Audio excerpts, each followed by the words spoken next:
আছেন সবাই, চলে এসেছি আজাবা ছাদ বাগানে নতুন আর একটা ভিডিও শেয়ার করার জন্য। তো আজকে এসেছি একটু হারভেস্টিং করব।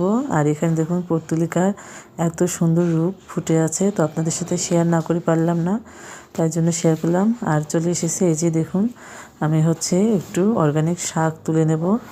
আর এই যে দেখুন, আমি কিছু বীজও ভিজিয়েছি, এগুলো ছিটিয়ে দেব। আরও কিছুটা শাকের বীজ ছিটিয়ে দেব, যাতে নতুন করে কিছুটা শাক পেতে পারি। তো এই জন্য কিছুটা বীজ আমি ছিটিয়ে দিলাম। আর এটাকে আমি রাত্রে ভিজিয়ে রেখেছিলাম।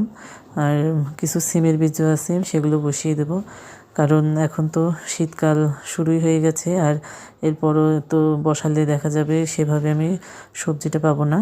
তো কিছুটা দেরিও হয়ে গেল, কিন্তু এখনও বসানো যাবে, সেজন্য বসিয়ে দিচ্ছি। আর আমি একটু আগো পিছু করে বসাবো, যাতে আমি একটানা সব ফসল পেতে পারি সারা শীতকাল জুড়ে। তো এই যে দেখুন, কয়েকটা করে সিমের বিচি আর লাউয়ের বিচি আমি বসিয়ে দিলাম। তো এই যে সবগুলো এখানে বসিয়ে দেবো, চারাটা হওয়ার পরে তখন আমি পরে তুলে নেব। তো সবগুলো বীজ একবার ঢেলে নিলাম, জায়গায় জায়গাগুলো বসিয়ে দেব। আর এগুলো চারা বের হওয়ার পরে আমি আস্তে আস্তে তুলে নেব তখন। তো এইভাবে সবগুলো গাছ আমি বসিয়ে দেওয়ার পরে দেখি কিছু হারভেস্ট করা যায় কিনা। আর এখানে দেখুন, সিমের কিন্তু ফুল আসা শুরু হয়ে গেছে। তার এখানে একটু বক ফুলের ফুল হয়ে আছে, এটা তুলে নেব।